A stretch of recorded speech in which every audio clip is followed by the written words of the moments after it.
1963年、パクさんが27歳、僕が22歳の時、僕らは初めて出会いました。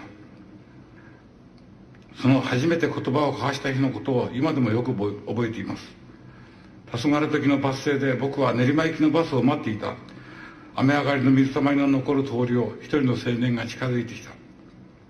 瀬川拓夫さんのところへ行くそうですね。穏やかで賢そうな青年の顔が目の前にあった。それが高畑勲ことパクさんに出会った瞬間だった。55年前のことなのになんではっきり覚えているのだろう。あの時のパクさんの顔を今もありありと思い出せる。僕らは仕事に満足していなかった。もっと遠くへ、もっと深く、誇りを持てる仕事をしたかった。何を作ればいいのか、すいません。どうやって。パクさんの教養は圧倒的だった。僕は得難い人に巡り会えたのだと嬉しかった。パクさん、僕らは精一杯あの時生きたんだ。膝を折らなかったパクさんの姿勢は僕らのものだったんだ。ありがとう、パクさん。55年前に、あの雨上がりのバス停で声をかけてくれたパクさんのことを忘れない。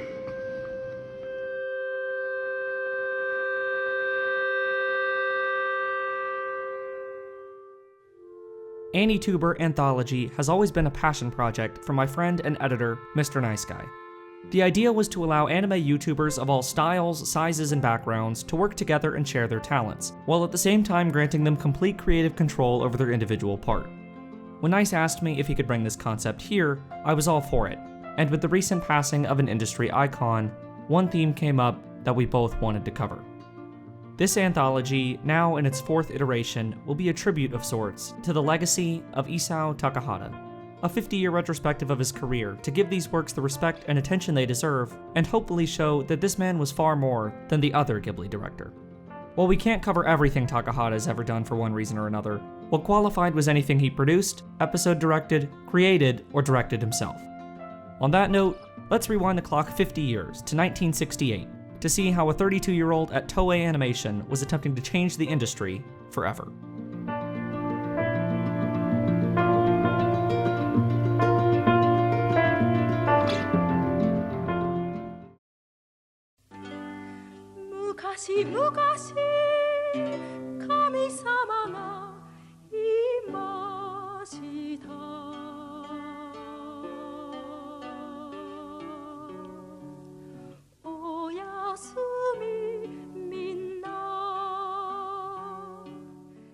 It's no exaggeration to say Horus, Prince of the Sun is one of the most important anime of all time. Isao Takahata's feature directorial debut, the film marked his first major collaboration with several of the people he would go on to form Studio Ghibli with nearly 20 years later, including Hayao Miyazaki. Nothing like anything that came before it, the film follows a young boy named Horus on an epic adventure to defeat the evil demon Grunwald, who has all but wiped out his people. Unafraid to dive into difficult questions about morality, it's a stark departure from the more comedic, lighthearted affairs Toei had produced previously. The story is based on the puppet play The Sun Above Chikisani by screenwriter Kazuo Fukazawa, itself an interpretation of an epic from the Ainu people, Okikudumi to Akuma no Ko. Horus is an animation marvel that would stand up to the best from any era, even now, 50 years later. It drafted the clean, simple character designs that later became a staple of Takahata and the rest of the Ghibli crew, particularly in regards to Hilda. Rather than dividing up the work by act or scene, the animators were responsible for individual characters as well. Yasuji Mori drew every frame of Hilda, instilling her with a frankly unprecedented level of character acting and considerable emotional depth. Hilda's morally gray dilemma had rarely if ever been seen before in the medium. A complex heroine torn between the responsibility to fulfill her role or to let her heart guide her and betray her duty. The first half ostensibly sets up the narrative as this fairly straightforward coming-of-age adventure story, but it really takes a turn to a more challenging tale upon Hilda's introduction, as she struggles with the humanity inside her. Visually and narratively, Horus pushed the medium to a place it had never really gone before, away from the jovial kid stuff that had defined it to this point and towards a more adult-oriented demographic. Inspired by the democratic and socialist ideals of which he vehemently believed, Takahata wanted to address societal changes through the work, aiming for that more adult audience. These egalitarian views show through in how it finds strength and community. It's about a village of common folk rising up against the oppressive forces that would see it destroyed. If that's not an allegory, I don't know what is. The people are only able to do so by coming together. They derive both their prosperity and their pleasure from this communal effort. The final sequence itself is a fairly overt rallying cry for the union and student movements of the time. Takahata and animation director Yasuo Otsuka took this egalitarian belief into the production itself as well, inviting input from the entire team on nearly all aspects, from storyboards to ideas for the narrative, an approach that allowed Miyazaki to play a pivotal role in its development. In addition to Otsuka's groundbreaking methods with the film's cell animation, this auteuristic approach enabled the production to flourish, much to the chagrin of the higher-ups at the studio. The story of Horus and the story of its production are inseparable. Few works reflect the attitudes of its creators or their experiences outside it as much as this. In many ways, Horus was a boiling over of conflicts that had festered between the executives at Toei and its workers for the last half-decade. To appreciate how this constantly evolving work came to be, you have to look at the tumultuous nature of its production. Several years after joining the studio in 1959, temper started to flare between the higher-ups at Toei and its union. Overworked and underpaid, leaking talent to rival Mushi production, and undermined by weak union leadership, the conditions sparked a labor dispute and work stoppage in 1964, in part led by Takahata and Miyazaki, that eventually saw Miyazaki elected union secretary and Takahata himself its vice chairman in 1965, the same year Horus began production. Most feature films at Toei only took between 8 and 10 months to make on average. However, Horus took a staggering 2.5 years, from the fall of 1965 to March 1968. Why such a discrepancy? For one, it's well documented Takahata and many of those around him were perfectionists, a style that would be both to his credit and his detriment throughout his career, particularly as it pertained to managing people. There were too many cells, they were running out of time, and ultimately 2 scenes had to go through almost entirely unfinished. But the bigger factor at play was the near constant push and pull between the core staff and Toei. The decision to change the setting from the Ainu's indigenous Hokkaido to Scandinavia came from the higher-ups, who feared a story centering on Ainu culture would turn people off. They were forced to scrap whole chunks of the film, with several execs worried a 2-hour runtime would be too much, and so had them cut it down to a brisk 82 minutes. There were also 2 more work stoppages during the film's production, a major contributor to the lengthy delays and the ensuing animosity developing. Despite its critical success at release, Toei pulled it from theaters after just a 10-day run, a reaction to its poor performance in part, but also perhaps a ploy to get back at the union organizers who created it. In the end, in spite of its critical acclaim at the time and recognition today as one of the medium's seminal works, Horus was a financial flop. Toei responded by demoting Takahata back down to TV work with little promise of ever returning to feature work at the studio again. Ultimately, Takahata left Toei not long after in 1971, along with Miyazaki, Otsuka, and so many others who made its greatest works in the decade before. However, they would continue working together throughout the 70s and beyond, including on Takahata's next directorial work on Lupin III. In spite of, or perhaps because of, his spurious dealings with the studio, the relationships he formed in his time at Toei laid the foundation for the legendary career to come. From the ground up as a tale of the Ainu, Horus was inspired by giving a voice to the oppressed, to express these themes of egalitarianism and solidarity. In a time when anime was seen as a domain for children, Horus proved how limitless the medium really is. An essential watch for any anime fan, it's the crown jewel of these early Toei works. Ironic considering the distance the studio tried to put themselves from it. While it may not have reached as wide an audience as they would have hoped then, it surely has now. Rarely does a creative's first work and best work overlap, but Horus at least makes a case, displaying all the filmic qualities of a director who's been at it for 50 years, not 50 months.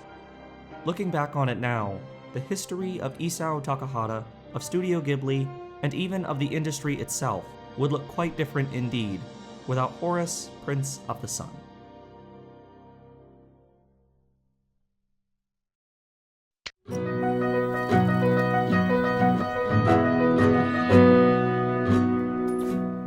Hey guys, Thomas here. So, since we've all come together to celebrate Takahata, what better way to do it than to watch one of the shows that he directed, Lupin III, Part 1. Lupin III. Now, personally, this is one of the shows that I've been wanting to watch for a long time, but just couldn't because Yeah, like you don't have any shows that you've been putting off without any good reason. Anyways, I went into the show pretty much completely dark. The only thing that I knew beforehand was that they had some issues with calling the main character Lupin, so they called it Lupin instead. Those cheeky buggers finding their way around copyright laws. But God forbid you use 2 seconds of anime in your own video. Goddamn! So it's a nice little story about Lupin III, who's partnered up with another thief, Fujiko, and a gunman, Jigen. Together they steal stuff, and then Fujiko betrays them and steals the stuff that they've stolen. That's pretty much the entire premise for each episode. But this show really brought back the immense vibes that I got from old school Cartoon Network shows. It's definitely nothing story heavy or down to earth like a lot of you are probably expecting from modern anime, but it's colorful, it's cheerful, and it's full of adventure and mischief. And boobs. Man, those are some nice boobs. But it's a bit hard to get back into the mindset of a little kid when you're older, and some of the major flaws in logic don't really allow me to enjoy it as much as I would 10 years ago. Like in the second episode, a magician appears who seems to be impervious to bullets. A pretty nice and intriguing setup, but how does he accomplish a feat like that? Well, nothing can hurt him even when he's naked because he's coated his body with a fluid that shields him from literally anything in existence. So it's kind of like the low-tech version of the force field that Rodney was wearing in Stargate Atlantis. But so many questions arise with that coating. Like, what is it made of? How does something that complex even exist that you'd be able to store on one little microfilm and be able to recreate within a day because at the end of the episode Lupin has it? And okay, it can absorb the bullet hits, but how does it protect you against the fire? And okay, no, that's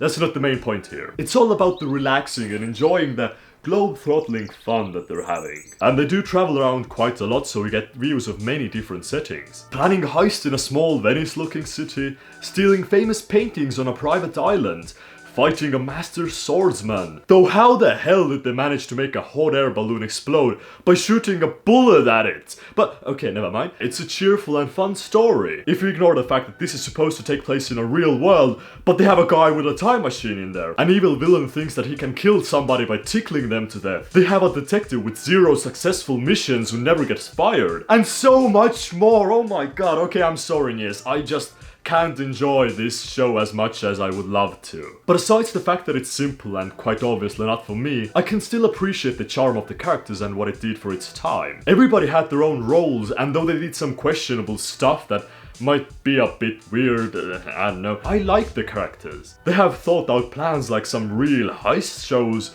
and even different gadgets. And even though it makes 0 sense and is completely unrealistic, screw it, it's a children's cartoon. It can be as unrealistic as it wants. Kinda like Tom and Jerry. I mean, do you really expect me to believe that Tom would peel the banana from the right end? I mean, don't be ridiculous. He's a cat. He doesn't understand where to peel the banana from. Where's the logic? But it's a cool show at heart, and there's a reason why it's still being made to this day. The core characters are awesome, and they set up a solid foundation for the story to evolve. I mean, part 5 is airing right now. So if you have the time, then this might be worth checking out for some quick easy fun. And I think that most of you would even like it, because apparently you like simple and easy fun without any story. So this would even be like a step up. But anyways, yeah. Cheers to Takahata for directing this, and let's head off to the next guest. The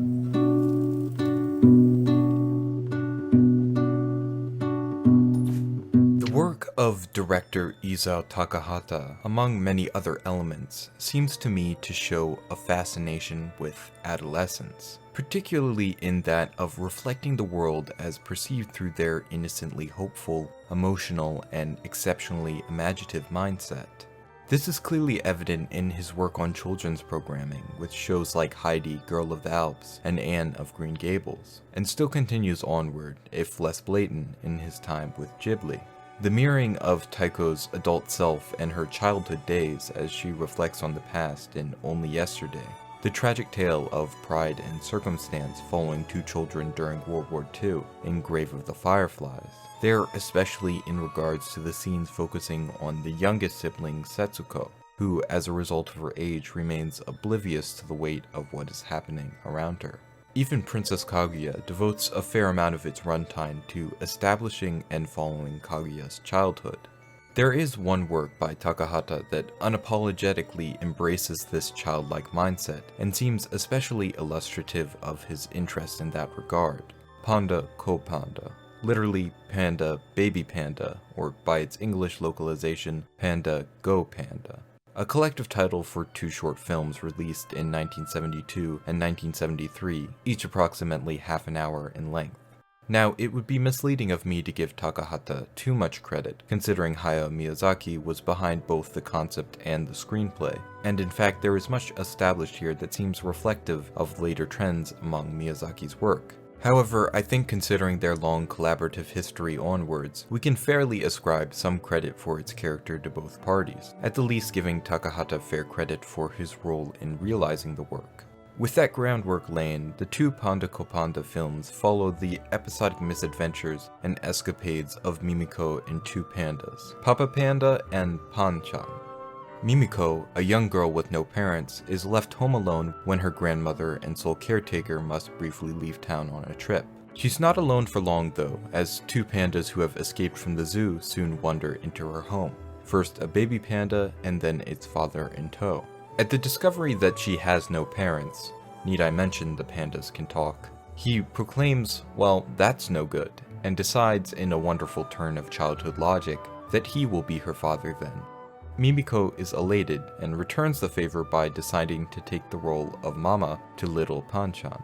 The first film follows the townspeople's surprise and the zookeeper's attempts to bring them back. The second showing Mimiko befriending a baby tiger from a visiting circus, and the mishaps that result after a huge downpour causes everything to become flooded in a Ponyo-esque nature.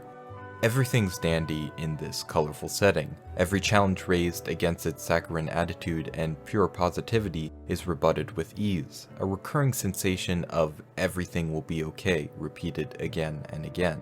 When there are dangers raised, as the series contains a plentiful quantity of exciting and fun action sequences, even with the few moments of genuine distress on the part of Mimiko, Papa Panda is there to save the day, always maintaining his nonchalant and cheerful attitude in the process. As the paternal figure, he's a reflection of just the way we tend to perceive our own dads when at a very young age. Them having all the answers, being superhumanly strong, someone we can always rely on to save the day. Pan-chan is the youngest of the bunch, curious and playful, and his unquestioning curiosity often serves to incite further events.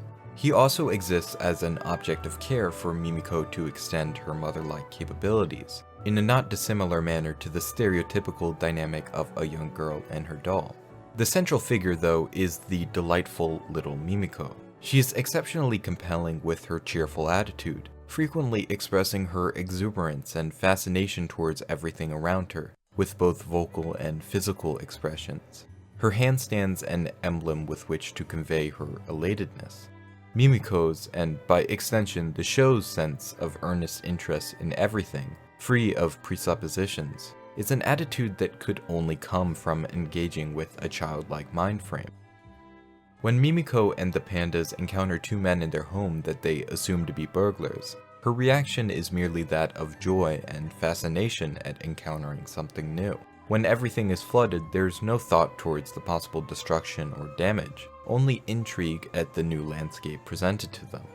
I would describe Panda Kopanda as a piece best consumed when in a particular mood, similarly to Yashike works such as Aria. The simple, colorful aesthetics, warm familial bonds, positive attitude, and low stakes create a soothing atmosphere that serves as a pleasant change of pace, exploring a unique and valuable state of mind that is definitely worth engaging with from time to time. Furthermore, it is definitely worth watching if you're interested in better informing your experiences with the later works of Takahata and Miyazaki. Not only is it frequently referenced, directly or indirectly, it also exemplifies tropes and trends that will reoccur throughout their careers, in that case particularly with regards to Miyazaki. There are a lot of similarities drawn between it and My Neighbor Totoro, and for all those reasons I would definitely recommend checking out Panda Kopanda.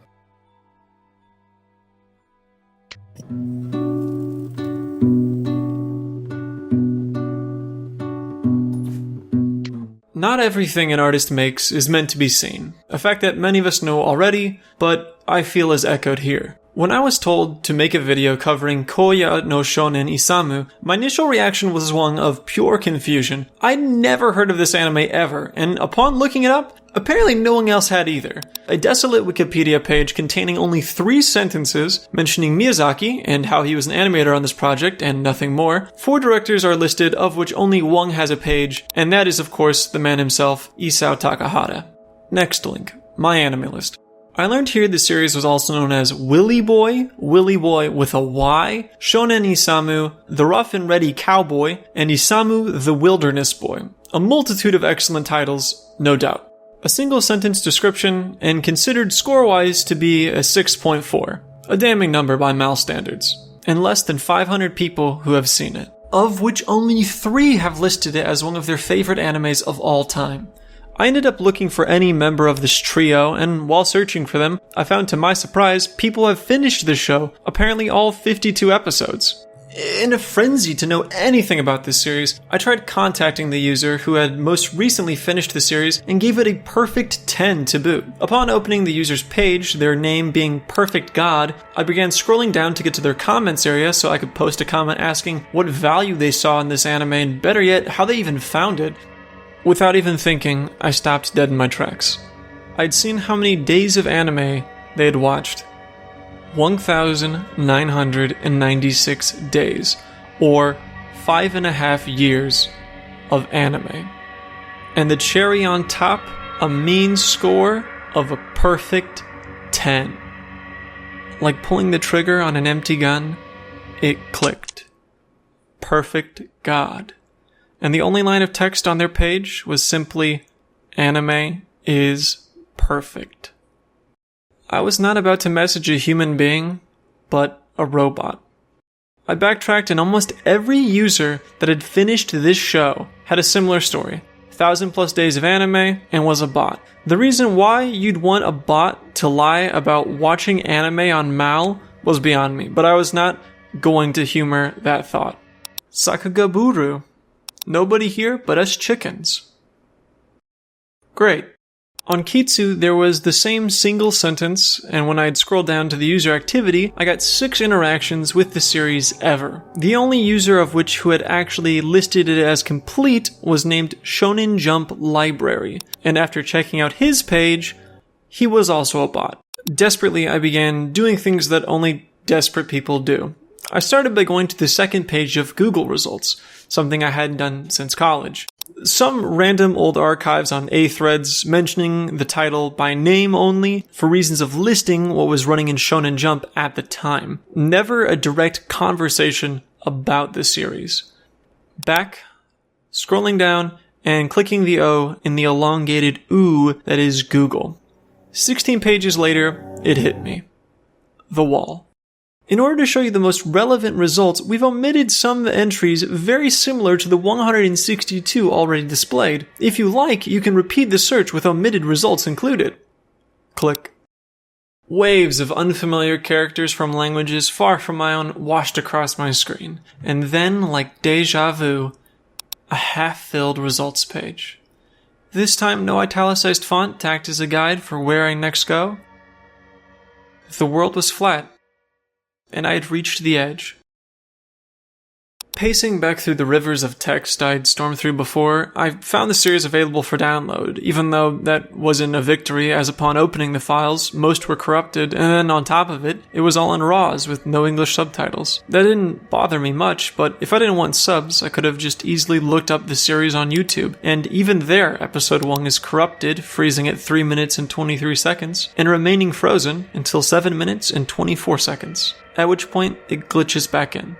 An anime made back in 1973, which to my knowledge, less people have seen that anime than the amount of people who have seen this video that you're watching right now. I started watching the first episode. The opening played. I'd went across the internet and back, and had only 27 raw 480p episodes to show for it.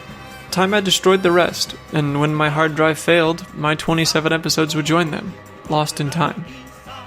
I didn't want to watch this show, because much like the void I had to explore to find it, my time would be going down the same pit it already had. Communication and dialogue with others means too much to me. If there's no one to hear a tree fall, it doesn't make a sound. If no one can hear my words, I'm speechless.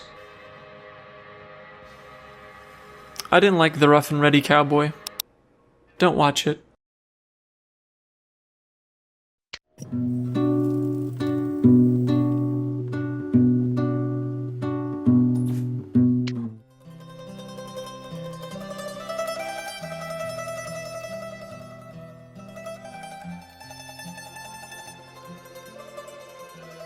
From the old and pleasantly situated village of Mayenfield, a footpath winds through green and shady meadows to the foot of the mountains. On a clear, sunny morning in June, two figures might be seen climbing the narrow mountain path. One, a tall, strong-looking girl, and the other, a child whom she was leading by the hand, whose little cheeks were so aglow with heat that the crimson colour could be seen, even through the dark, sunburnt skin. So starts Heidi, by Johanna Spyri, the children's story whose adaptation would bring first Isao Takahata and Hayao Miyazaki to the Swiss Alps, and, in the years following its debut, untold numbers of Japanese tourists to Switzerland.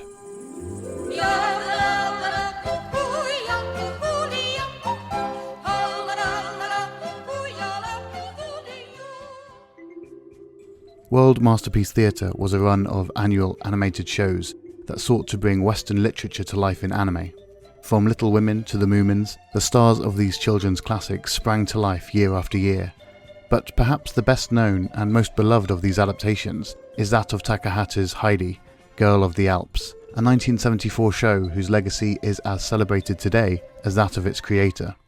The ever rosy-cheeked Heidi leapt straight from the pages of Spyri's novel, with her bubbly, unstoppable optimism infecting not only those around her in the village of Dorfli, but everyone who watched the show.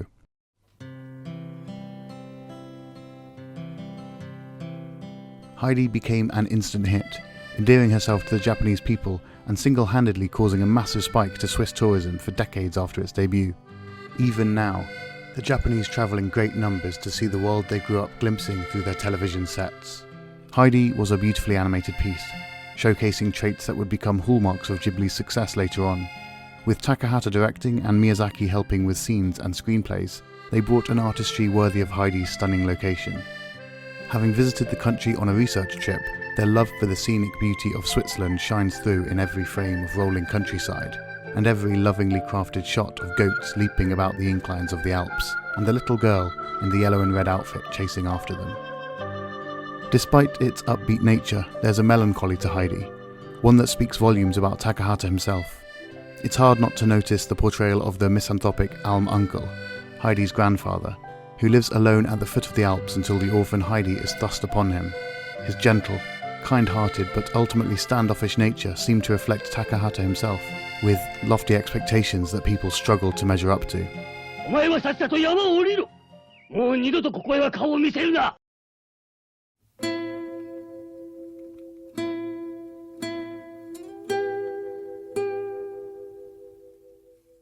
Heidi shows a man just starting to flex his creative muscle, figuring out what kind of stories he wanted to tell, and told of the more somber notes in the portfolio to come. Oftentimes episodes end bittersweet.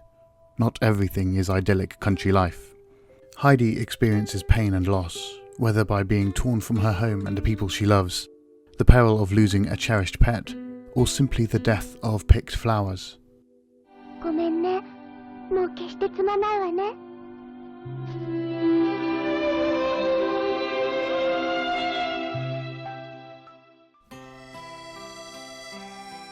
The show asks a lot of Heidi as a character, and in the way only children's fiction seems able to grasp, it understands that 5-year-olds can be just as fierce, determined and responsible as any other protagonist, even at the sake of their own freedom and happiness. It's both heartening and heart-wrenching to watch her surmount these odds, and it elevates Heidi from the simple kids show it could have been into something more enduring. Heidi is not only about the joys of growing up, but also the pitfalls, and being able to pick yourself up following them. At its most powerful moments, it showcases the inevitable woes of losing one's innocence. It's a theme that Takahata would continue to mine until the end of his career, and his stories were richer and more poignant because of it. Heidi is well deserving of its beloved legacy, both as a national treasure and one of Isao Takahata's best works.